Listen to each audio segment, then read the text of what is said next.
so very much for checking out today's Sportsline Podcast on CHCH and the Parrot Media platforms. I'm Bubba O'Neil.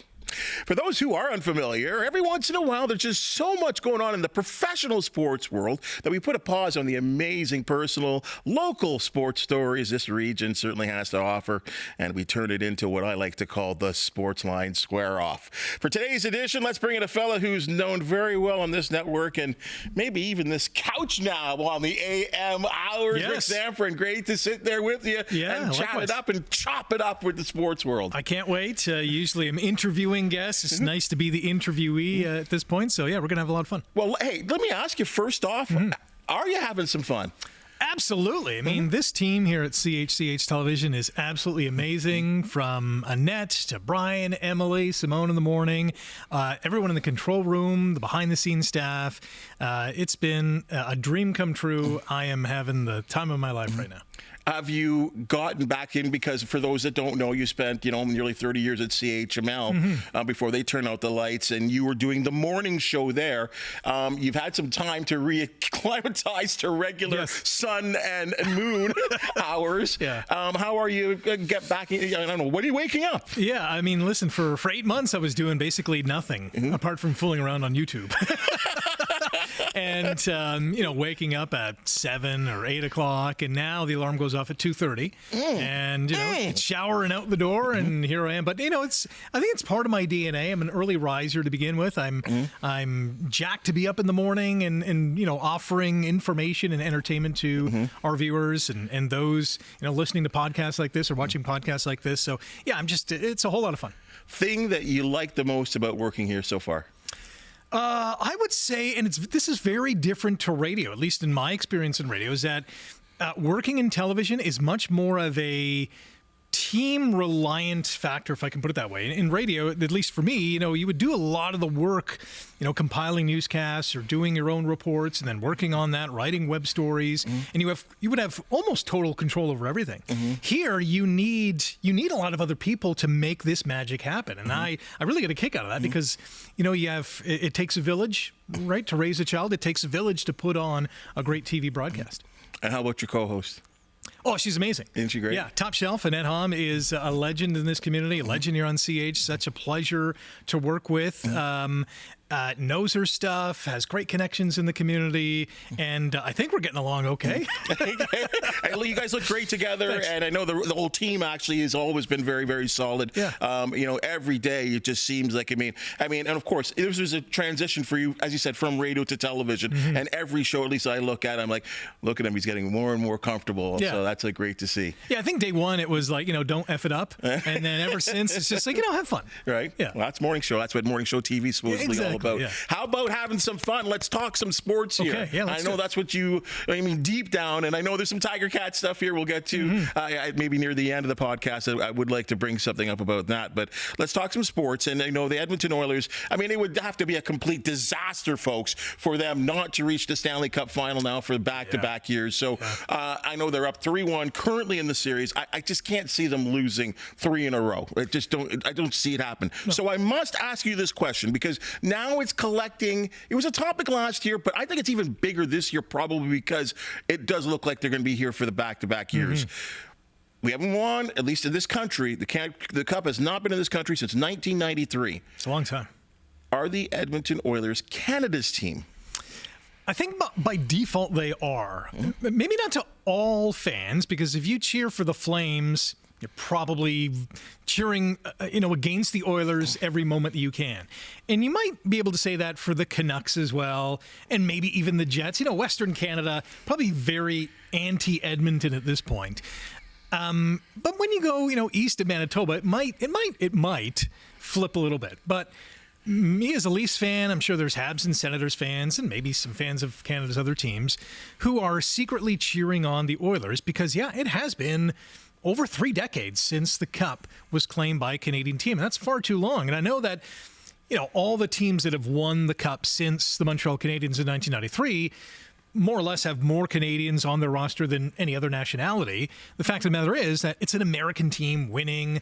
It's an American city getting to celebrate. So it would be nice for the Oilers to, reclaim the cup for Canada. So fans in this nation can say, yeah, one of our teams actually won this thing. I'm actually shocked that you just said that. Really? You as a strong Maple Leaf fan who, when Maple Leafs go out west, whether it be Vancouver, Calgary, or Edmonton, I think Edmonton, maybe Vancouver's probably the worst. They boo you. They boo your ass pretty bad. They don't want you in the building. Yeah, rightfully so. They don't like you at all, right? And they want to beat you, right? I mean, we get these all Canadian matchups, I mean, the fever pitch, and I'm saying the games that are outside of Toronto, right? The fever against Toronto is pretty hard. Oh, yeah. So I would have thought that really you would not have, gone against that. Like, I get it. We were seeing commercials on TV. I think the pizza company, they're out there, go Canada. Right, I get it. They're jumping on the bandwagon. Yeah. But I'm surprised that you feel that way about that, because I think there's this sort of feeling that, you know what? For everything you just said there, that there's so many Canadian players, say, on the Florida Panthers roster, who are the defending champion. Waterdown's Carter Verhaeghe, just down the road here, right? That it doesn't matter. It doesn't matter who you cheer for, because there's so many Canadian players. The cup may be coming to your very town regardless. Yeah. And, once the Leafs get booted, and it's either the first or second round over the last number of years, I usually gravitate to a team that has a great story, or maybe one of the Cinderella teams. It hasn't really been that, in this year's playoffs. But, if I'm engaged by a player or a backstory, whether it's a head coach or whatever, I might begin cheering for that team once the Leafs are gone. But again, it's been so long since a Canadian team won. I think it would be cool to, for this country to kind of celebrate that. Now, mind you, as a Leafs fan, I'd prefer for the Leafs to be the ones to break that long Stanley Cup curse, but it's just not going to happen, and not going to happen this year, obviously. But, Edmonton's in a great position. They have two of the best players in the world in McDavid and Draisaitl. If Stuart Skinner can be good stew as opposed to bad stew, they have a great chance to win. I think this is all part of your master plan. And many Maple Leaf master Fill plans. me in. You just said it. You said, let's be really nice to Edmonton, because Connor McDavid is going to be an unrestricted free agent in 2 years. Oh, wouldn't he look good in blue and white? But listen, so Mitch Marner, and I know we're going to get into this, if he leaves the Leafs this offseason, that's a lot of cash for the Leafs, and with the cap going up, to say, hey, Connor McDavid, when you are a UFA, we're going to just give you $20 million a year and come down to Toronto. I'm sure teams are contemplating it. If Connor McDavid hits free agency, which I don't think is going to happen, because he loves Edmonton, loves playing with Leon, loves the team, and if they win a cup, he's not leaving. But he loves cash too. Well, that too. If he becomes a UFA, there's going to be 32 teams. Grabbing a crowbar to jack open the vaults to give it to this guy. I would believe right now there are teams looking at this financially, maybe even thinking of taking somewhat of a year off. I mean, I'm not saying tank, but let's get ready for the free agency and really the free agency period in 2026 at the end of that year. It's massive, the players that are going to be available, like compared to this year, where I think Mitch Marner may be the best guy out there. Yeah, and he's going to get the most amount of money. Sam Bennett might be a close second, although I don't think it's going to be that close. They might be separated by $5 million, which is a lot of money. But at the end of the day, next summer, I think this next trade deadline is going to be interesting, because I think you're going to have teams who are looking to next summer's free agency class and think, well, we're not going to make the playoffs this year, so let's start shedding some salary to create that room to maybe retool in one offseason. It's going to be interesting. Maple Leafs, it is going to be interesting. This is maybe even more interesting. I don't know if you caught it, but when Keith Pelly, the CEO and president of Maple Leaf Sports Entertainment, gave his sort of address of the Maple Leaf situation, and then it kind of turned in, he talked about TFC and the Raptors. There was a conversation, but this was about the Maple Leafs and their playoff failure. Yeah. And he twice slipped in the fact that the Maple Leafs pushed the defending Stanley Cup champions to 7 games, as opposed to the disaster what we're seeing with the Carolina Hurricanes. And he was sure to highlight that, which makes me wonder, folks, is he and this organization even discussing re-signing Mitch Marner and bringing the gang all back for what would be year number 10? I think it's an option for sure. Whether it's a realistic one, I think that's the question. I think there's two things. Will the Leafs consider this or even do this? And the second one is, should they do it? Will they do it? I think, I don't know. I think the ball is in Mitch Marner's court. He's going to go to free agency. We know that. I think when Brad Treliving, the GM of the Leafs, went to Mitch Marner's camp to say, hey, would you waive your no-trade clause because we're interested in bringing in Mikko Rantanen from Carolina, I think that really set the table to Mitch Marner and his agent to say, okay, we're going to go see what we can get on the open market. So if I were to put an odd on it, I'd probably say it's less than 50% that Marner's returning to Toronto. I would be somewhat surprised if they came to an agreement. You don't think the fact that he just had a kid, he's a Toronto guy. Yeah. I mean, he says it all the time. Says he loves playing for the team. He's close to his family. Yeah. Like I said, he just had a first, you have children, like your first one, not that the other ones aren't important, but that first one, there's just something real special and romantic to the family that really, there's other teams that are going to be pitching him lots of dollars. But that's important because family and support staff are all there. That's what I'm saying, and that's why I'm saying Toronto. Yes, his ego's a little bruised. That they asked him to waive his no trade clause. Now I don't blame the Leafs for doing that because in essence they could lose an asset and get nothing back. Absolutely. So maybe that's what they were thinking. Like, look, we don't know what you're doing, what your plans are, but we also have to look at their organization. And there's a carrot of this Mikko Rantanen, and we know how good he is that we could get this guy here and sign him long term. Right, and sign him long term, which we haven't gotten a guarantee from you. So I understand that. So maybe, as I said, cooler heads would prevail. The loss of the playoffs, maybe he's back in love with the Leafs. It looks like there could be some money that comes available because it sounds like the Tavares deal is done already. And he's going to be taking a huge pay cut. Way less than what he's been earning, yes. Well, and here's the thing. So Tavares made around $11 million. Marner was just over 10. We know the cap's going up by $5 million or so. So Tavares is going to come down. We know the cap's going up. There's a good chunk of cash there for Marner. Here's the thing that I am looking at when it comes to Mitch Marner. The Leafs reportedly offered him about $13 million a season. Very similar to Austin Matthews, who's the highest paid player in the league, and of course on the Leafs. How much more is Marner going to get on another team, whether it's Chicago or Utah or wherever he goes? Is it going to be $2 million more? Is it going to be a $15 million guy? So you're going to leave a perennial playoff team.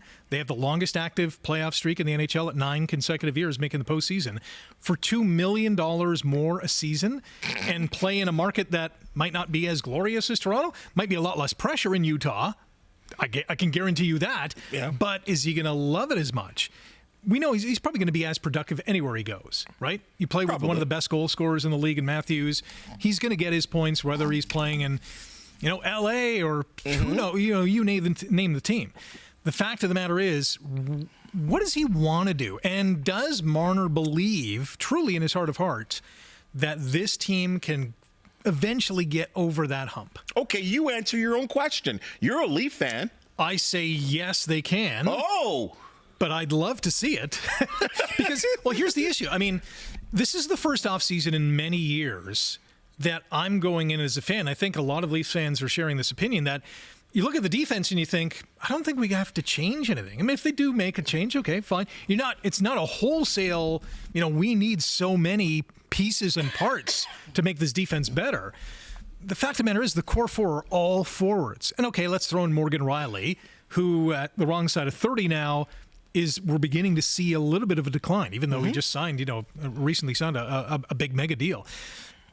I think with the cap going up, Tavares making less, if Marner stays and gets a little bit more, you still have some money to improve the depth of this team in the bottom six. And I think when you look at the Florida series especially, it wasn't Tkachuk, it wasn't Barkov, it wasn't even Reinhart. It was guys like Bennett, Verhaeghe, Ekblad, scoring big goals, making big, Luosterainen, all these role players, depth guys, pushing, the puck forward. Bobrovsky had a kind of an up and down series. He was great the last 3 games.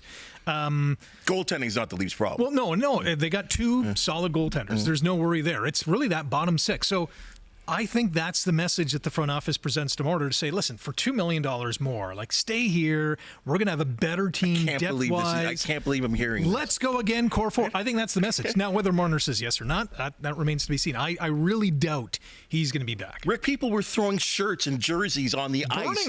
Burning them. They were disgusted. Yeah. They blow it up. Mm-hmm. Blow it up was the words. I think I put blow it up as a neutral, and I think you liked it. I did like it, yes. You liked it on Twitter. I wouldn't blow it up. I think Marner's the only piece that would go, right? But if Marner re-signs, the top line is still Marner, Matthews, Nyes.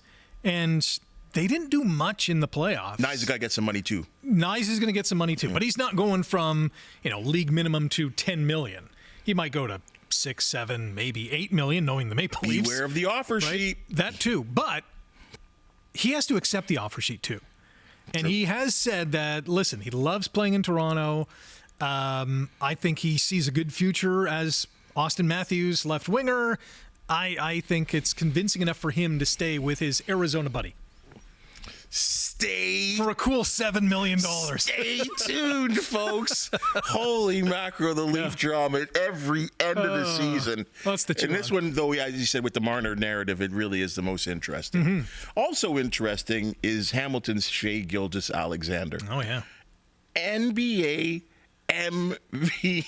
It's crazy. We saw this coming. Oh, yeah. But the fact, when it actually happened and they had the announcement and he raised that trophy, look, we had a guy from Oklahoma talking on the Sportsline Podcast talking about the importance of it and how he's beloved by the community, and of course we really appreciate what's going on here. But looking even bigger picture at the team, they very much like the Florida Panthers, very much like the Edmonton Oilers. They're in a real good position right now, up 3-1 in their series to advance to the NBA Finals, I think for the first time since 2012. Yeah. A completely different team. Yeah. He is the leader at 26 years old of this team, and everyone else is younger than him. It's amazing to think, because this team could be good for years. But looking at him right now as a legacy, or what we might call the GOAT, is he the GOAT of Canadian basketball? So I would consider the GOAT right now to be Steve Nash, and I know that a year ago, Shea said that Steve Nash was, still the GOAT in his mind, and I think he's correct in that. But Steve Nash never won a title. And if Shea at 26 years of age wins a title, he's got an MVP. Nash had 2, right? Back-to-back. He was an 8-time All-Star, I think it was. Beat Shaq one year. Listen, Shea is trending in the right direction. There's no doubt about that. And I think he's only 26. He could legitimately play for at least another 10 years, if not even more than that. LeBron's playing, he's 40, right? So let's just give Shea another 10 years. He's already accomplished so much in his first 6, 7, 8 years in the league that I think one day he will be the GOAT. I can't put that crown on him now, but the narrative will change if they do win the NBA championship. And, they're one game away from eliminating Minnesota to go to the final. And then they're going to play probably Indiana, who's up 3-1 on the Knicks. And that should be an interesting series, but I'm going to be heavily favoring the Thunder in that series. And I think odds makers will as well, even though Indiana's playing some great ball. You're 26, you win a title, you're the MVP. That's climbing the ladder a couple of rungs. I think he's the greatest already. Already. Just based on what he's shown on the court. Exactly. I mean, I think, there are two different types of players. Let's establish that. Yeah. They're two completely different types of players. Shea is I think a better all-around player. Nash was a great distributor. He was a great distributor of the basketball, amazing with his hands and his ball skills. Was the pilot of, what was a superstar Phoenix lineup for most of his years when he was really, really good winning the MVPs. Yeah. I don't think Dallas as much in the Lakers. He was kind of old and whatever. It just wasn't happening there. But I think when I look at basketball skills, if I said, here's the ball, 10 seconds left, win it for me. I think Shea wins the game. Yeah. I don't know if I think Steve may be looking. And maybe could pop a 3-point. I just think his overall basketball skills are better, and I think can reach a higher ceiling at the end of the day as well, too. Yeah. And like you said, right now, favorites to win it. Now, it's got to be done. The job's got to be done to win an NBA title. And I think, to me, if that checkbox is checked, then it's over. Mm-hmm. But what I see right now in leading a team, remember, too, the NBA West, it's tough. It's a gauntlet. It's tough. Yeah. As it was when Steve Nash was playing, too. Yeah. And I'm not trying to take anything away from Captain Canada. It's amazing. And I also look at it, extend it too, that both have, in my opinion, revived Canada basketball. Mm-hmm. So the whole package, to me, and I know it's tough to compare. Yeah. But I think Shea's the guy. Yeah. Listen, if I'm picking a team and the last two players are Nash in his prime and Shea right now because he's in his prime, I'm probably picking Shea just because he can do a whole lot more, right? The other night, he was one rebound, I think, shy of a triple-double. Yep. Right? And he had 40 points. Career high 40 points. Yeah. 10 assists, 9 rebounds. 9 rebounds. And on the road, hostile environment, playoffs, so high intensity, coming off a game in which he scored 14, I think the game before. They got whacked by 42. Yeah, so he's able to, flip the switch.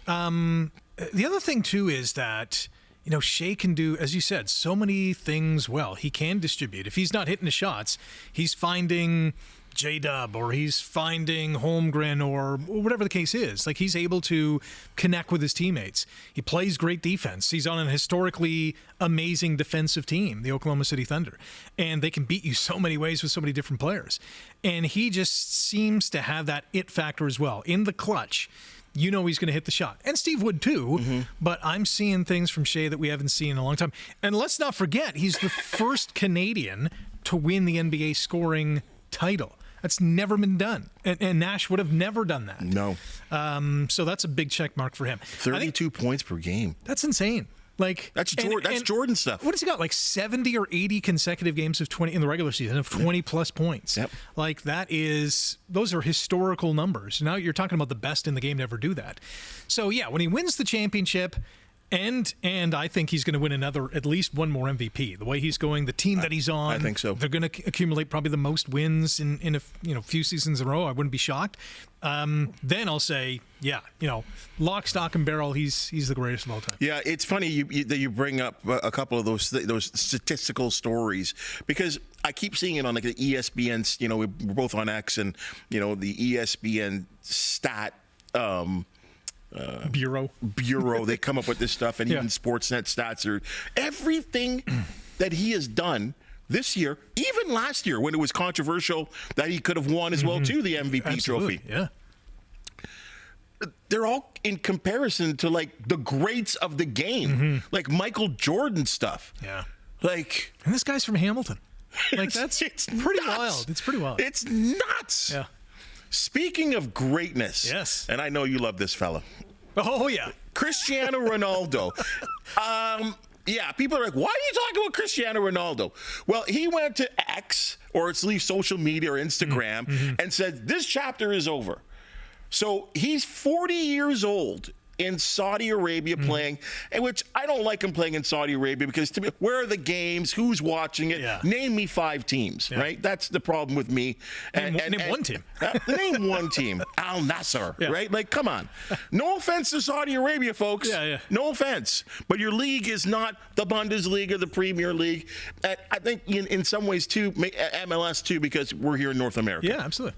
It just doesn't get the attention and the television coverage that maybe it deserves, but it's not happening. Right. Anyway, it sounds to me that he wants to keep playing, because he certainly wants to be on the next World Cup team for Portugal, right?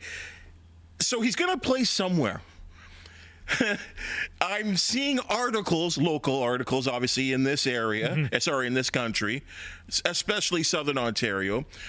A discussion came up in our newsroom. Yeah, I think I spearheaded it. You spearheaded it about Toronto FC. Yeah. Run with this, please. I think the statement that I made is Toronto FC should go and get him, or at least make a pitch for him. And I wouldn't doubt that they are already thinking about this, because, MLS teams, there's a salary cap, but for these, one-of-a-kind designated international superstars, you can go well over the cap, and the maximum cap amount goes to your cap. So they can spend, I don't know, $50 million like the LA Galaxy did back in the day with David Beckham and be charged, I think the maximum is like $18 million or whatever. The fact of the matter is that every MLS team should be looking at this guy thinking, yeah, he's 40, but he led the league in goals in Saudi Arabia. He can still play. He's a mega star. The marketing infrastructure alone that whatever team signs him is going to get is going to be unbelievable. The question is, for him, where, from a legacy standpoint, even though going to Saudi Arabia was a bit of a, I think of a miss, where's he going to make the biggest impact? Beckham went to the Galaxy.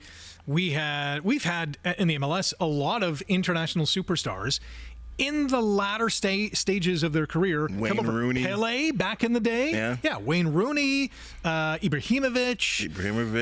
Lionel Messi, perfect example, who's still playing with Inter Miami. Busquets.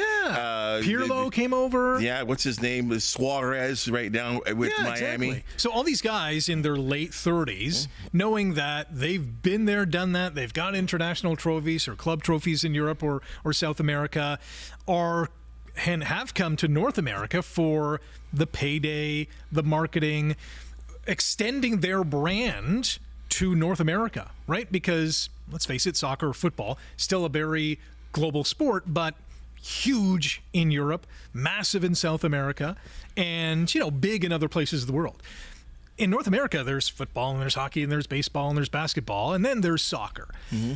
These megastars who come to North America, they have a treasure trove of media sponsorship opportunities. And this is why I think Ronaldo should seriously look at the MLS. Not necessarily just Toronto FC. It would be awesome if he came to TO. Yeah. But I think it's a legitimate landing spot. But you just want him to go to Manchester City, is what you want. No, because he played for United, so I don't want I don't want their trash, right? So I look at this in two ways here. I see him as that kind of guy, and I said to you, I bring up Michael Schumacher because there was a time of his career his domination in F1 was so incredibly massive. It was ridiculous. It was ridiculous. People stopped watching races. Yep. It was that insane. And I saw him on 60 Minutes, and he was asked, "Why don't you come to America? Your brand is massive as it is worldwide on the other side of the Atlantic Ocean, would be even double here." And he says, "I have nothing to prove in North America." And I think he actually even said a comment or two about IndyCar racing, which a lot of people didn't like. And I'm wondering if Ronaldo is that kind of guy too. This massive worldwide football star who looks at an MLS and said, that's a downgrade for me. Look at me. And like you said, leading score. If I remember correctly, last check, 30 matches, 25 goals. For a 40-year-old. He still has it. Still pretty good. Right? I don't care the quality. Even in a watered-down league, it's still good. Those are numbers, still right? Score, right? Those are still good numbers. So he can play. There's no doubt about it. I don't think he can play a full 90 minutes like he used to, but what are my expectations at 40? Now, it would be so TFC to go do this, right? They've done Bernadeschi, they've tried this before. I said Defoe, like this. They've tried this stuff before over the years. Bradley getting Michael Bradley, that was a good player for his time. And Jovinko. Jovinko was unbelievable. In fact, maybe a little underrated. You know, certainly the Italians didn't seem to like him, or at least the Italian national team. I don't know. What are your odds that he signs with like Benfica, right? Goes back to a Portuguese side. Right? Goes back home. He's the wonder kid. Well, and that's the thing. Like, I mean, to Swan Song, to me, that makes more sense. Right? Now, I also realize, and correct me if I'm wrong, someone will, this is the way it is in this business, but I believe I've read that the largest Portuguese community outside of Portugal is Southern Ontario. Is it really? Yes. It's kind of like Italy, the largest Italian. Very similar to Italy. And we're looking at metropolitans like New York City and whatever. Toronto's the place. So he would be celebrated here. He would be celebrated here. And I'm trying to imagine him like coming in the airport and what a wild scene it would be, right? So, again, stay tuned. You are the new play-by-play announcer on Ticats Audio Network Yes. for the Hamilton Tiger Cats. A kind of a renewal for you because you did it for almost a decade previously, Yes. and now you're back. So, I mean, not that you were ever not into the CFL because you did the fifth quarter, you covered it on CHML, you've always been in tide with the Hamilton Tiger Cats.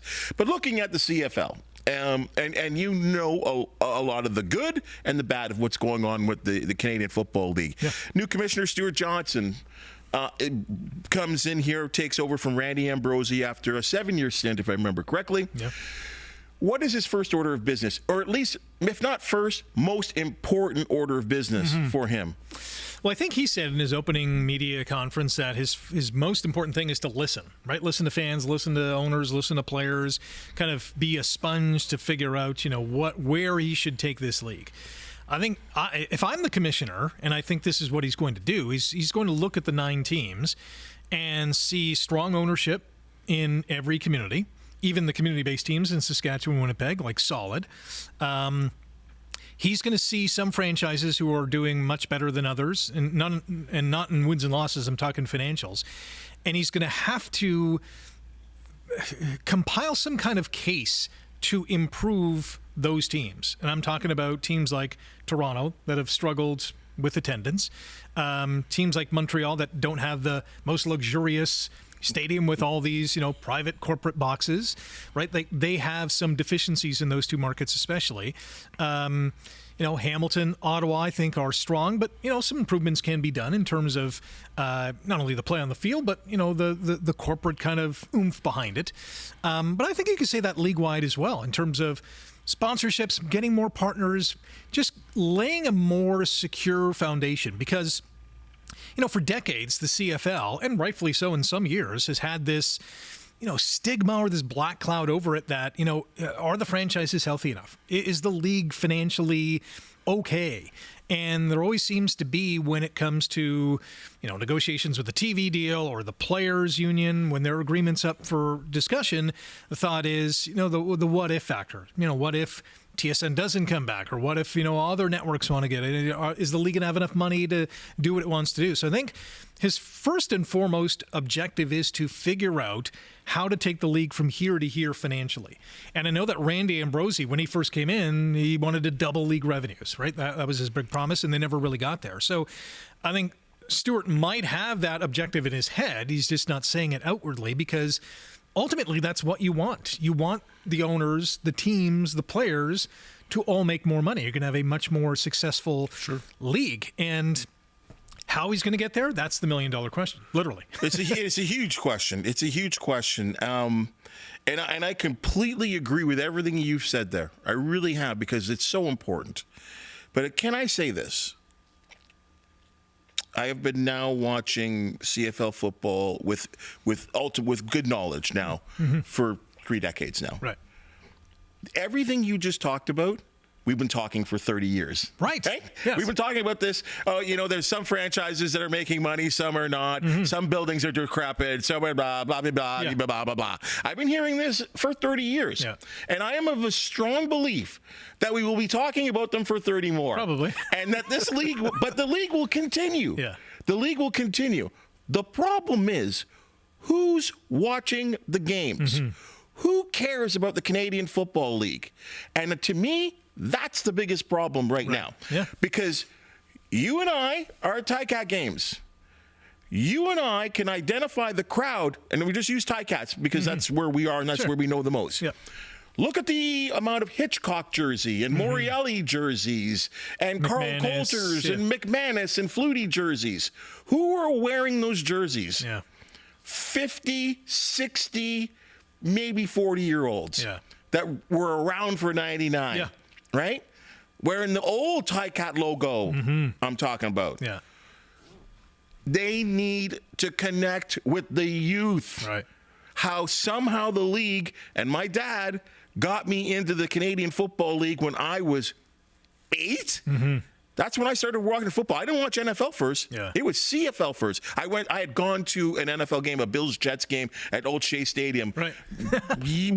way back, right? Yeah. And I barely remember it, only because it was rainy and I wanted to leave. Yeah. Right? That's all I remember of the NFL. And I think that's the biggest problem.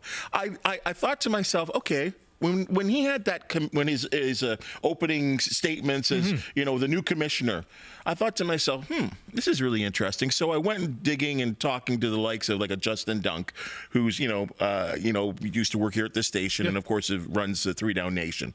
So I asked him a couple of questions about who were at the press conference, media-wise. Let's just say the 3 Down Nation guys were the youngest guys there. The guys that were there covering this press conference, guys like Steve Simmons, the old guard who have been covering the league for years and years and years. Right. Where are they? You go to a Raptors game, the media, I don't even know half of them, but they're all young. They're young bloggers. Yeah. They're maybe young people that work at Sportsnet. Right. And they are spreading the word of the NBA and the Raptors through the blog world and whatever. Right now, does that make you money? I don't know. I personally know, but it's reaching the younger audience. Yeah, you're spreading the message, right? The message of the Canadian Football League needs to start spreading, not from you and me, who are at a different age group. They need youth. I don't know how you do it. I don't know how you make the CFL cool to the young kids that are watching the NFL. Well, and that's and it has been for decades, the monster in the room, right? The National Football League is such a monolith, monetarily, franchise number-wise, right? They have 3 times almost the amount of teams that we have. The global reach, they're going to London and Brazil and Spain, Germany and all these places. They really are, NFL 2.0 in terms of the global, reach that they have. I'll say this from a Ticats standpoint. They do have kids camps. They do have, they're getting into the flag football craze, which all teams are seem to be, kind of diving into. The Around the Bay Road Race this past year, or I guess last year, finished at Tim Hortons Field. So, if there was some younger kind of sports enthusiasts, they might say, hey, we might want to check a game here sometime. I think the Ticats and the league has to do a lot more of that. And they have to, and I know players go into schools and read books and talk to kids, and that's important because, you're a 5 or 8 or 10-year-old and you see this massive humanity in your school wearing a cool jersey and it's nothing better than playing for the local team. You're going to say, hey, Mom, Dad, can we go to a game? And that's how you get the kids kind of ingrained. And to that, if you also have a good, exciting product, when that family does go to the game, they're going to say, you know what, this is fun. Let's buy a flex pack or let's buy some season tickets. And that's how you kind of get the ball moving. Easier said than done, right? You have to make those touch points early on in a child's life to say, this is valuable. This is important to the community. So, kudos to the Ticats for trying some of the things that they have over the years, but they got to do more of it. And every team does, really. I think every team does. Yeah. And you're right. You got to get them young. But it's got to be consistent. That's the key. It has to be consistent. Yeah. And it has to be consistent with not just the young, the adolescents. You got to get, because it's got to carry. Because I find that's where it kind of drops off. Yeah. When young sports fans start to have options and somehow the CFL, I feel like I just don't see enough young kids walking around. Look, the Argos just won the Grey Cup, right? And I don't know how many people in the GTA do you see walking around? And I'll give them this: their product in terms of clothing, really good looking stuff. The double blue and the dark blue, it looks good. I hate to say it looks real sharp. I see a lot of hip hop guys, even hip hop stars in the States wearing their stuff. Yeah, but it almost seems to be uncool for teenagers to kind of wear that. Oh, I don't want to cheer for the Argos. Yeah, I'll wear a Bills jersey. Right? Yeah, I don't know what you do. Yeah, there are people smarter than me. I know they're gonna make a big push, to be on the TikTok and all that kind of stuff. I don't know if that's what sells seats or whatever, but I hope they try everything. Yeah, because I think that is one of the major problems of the league. And I said that, and I say that too, from not only a fan standpoint, but from a media standpoint too. We need some young people covering this league. Right? How much do you think a factor is in terms of, I don't want to say player loyalty, but, Simone Lawrence spent 10 years with the Ticats. Those examples are few and far between. Huge, right? Huge. Players come in, They have a couple of good seasons. They're either back in the NFL or they're going to, you name the other CFL team, BC, Cal, whatever the case is. There's so many, and it's really it comes back to the financial situation. Teams only have so much to spend. There's only so many dollars in the pipeline in terms of league revenues or team revenues that players look for the biggest ticket possible come free agency, and you can't blame them. No. Professional football careers are short. Go where the money is in many cases. So you don't see those Garney Henleys who are here for 13, 14, 15 Legends. years. Yeah. I think that plays a part in it, especially with the jersey thing, right? You buy a Shamar Bridges jersey, and he's here for 3 years. God willing, maybe it's 5 or 10. That'd be amazing. Maybe 2. It could be. And, suddenly you're like, now I got to buy another jersey. I'm just going to hang on to this one or just keep it in the closet, and I'll grab my Paul Osbaldiston jersey. Because he was here for a long time and did some amazing things. Well, I see where you're going here, right? So I'll say it. This 1+1, it's disastrous. It's the how anyone in the league, and I'm talking from a PA standpoint and from a league standpoint, can't see that this is a complete disaster for the league, right? When you talk to someone that doesn't like the CFL or complains about, one of the number one things they say is like, well, this guy, I heard about this guy, he's played for 8 teams. Yeah. He's like a Kevin Glenn. I'm going too far here. But I don't know when people are coming and they're going. Yeah. How can you build an audience or a fan base when your roster is completely changed? Now, sports would have it that there are changes every year. Sure. Right? But we just talk about the Leafs, right? Yeah. The core 4. Well, as much as it hasn't worked out for them, or at least to this point, that core 4 have been together for a decade. Yeah. They've been together for a decade. So, you feel okay if you got a Riley jersey. This has got to change in the Canadian Football League, the 1+1, and I know the players won't like the freedom, but you got to sign deals that are 2 to 3, and I'm saying 3-year minimum. Yeah. Right? Well, when I saw the Reggie Stubblefield contract that the Ticats gave to him, a 3-year deal, and I know he's got the leg injury and is going to miss, the start of the season, I thought, we need more of this. Like 3 years. We know that contracts aren't, fully guaranteed. This is not the National Football League or other sports leagues where if you get hurt, you're still going to make all your money or, you're going to get that guaranteed sum. But when I saw the 3 years, I thought, we need to see a lot more than this. Here's a superstar in the league who's got, a commitment from this team for 3 years. Fans can be, I think well assured that this guy's going to be an impact player. Let's go buy his jersey, cheer him on, and hopefully he re-signs and is here for another 3 or 5 years, right? Like that's how it should work. I'm going to get the editors, our outstanding editors at CH, to cut this little 5-minute segment about the CFL, and I'm going to mail it off to the commissioner. You should, yeah. I'm going to mail it off to the commissioner because I think we've said more than most have, quite honestly. Let's do a little rapid fire thing. Okay. A couple of things that just have blown my mind. I saw this early this morning. Terry Bradshaw has called the Pittsburgh Steelers' pursuit of Aaron Rodgers, the veteran quarterback, a joke. Agree or disagree? Agree. Yeah, it has been. It's been a mess. It's been really messy. They have Mason Rudolph. They have a couple of other guys. They had Big Ben for years. They had Fields and Wilson last year, and it kind of worked and didn't work to certain degrees. This is like, come on, make a decision on both sides. Aaron, are you still playing? Yes or no? Yeah, if you're still thinking about it, if you're Pittsburgh, move on. Whether it's with Mason Rudolph or could have got someone else in free agency or re-signed Justin Fields to a bigger deal. It's not a good look for a franchise that is the model of consistency. Yes. The Pittsburgh Steelers. Yes. 3 head coaches since 1960, whatever. It's just a bad look for them. Yeah, I don't know. Like, what does he want to do? You're right. Like, does he want to play? Do you know? Can you commit, please? Like, because we saw this before he went to the Jets, and it ends up being like we were watching ESPN, and where is he? Oh, the helicopter's over. It's we're like following. The daily, he's in the Sahara Desert smoking weed and doing peyote. Yeah. Like, I don't know. Like, Sure. come on, enough of this guy. Like, seriously. And we've got Pittsburgh Steelers fans like our Jason Gardola here, like that he's losing his mind because he's the last thing he wants is Aaron Rodgers as the quarterback. I think it's happening. I think this is just, honestly, I think this is the big ploy for him to avoid mini camp and voluntary camp. You're probably right. He's just 40 years old. I want to do this. And then maybe in about a month or so, he'll sign the deal. But from Pittsburgh's standpoint, is he going to be in for 1-2 years and then done? Like, I don't know. Like, maybe there's a quarterbacking problem in the NFL. Like, the fact that people are chasing down this guy, I don't see it. Yeah.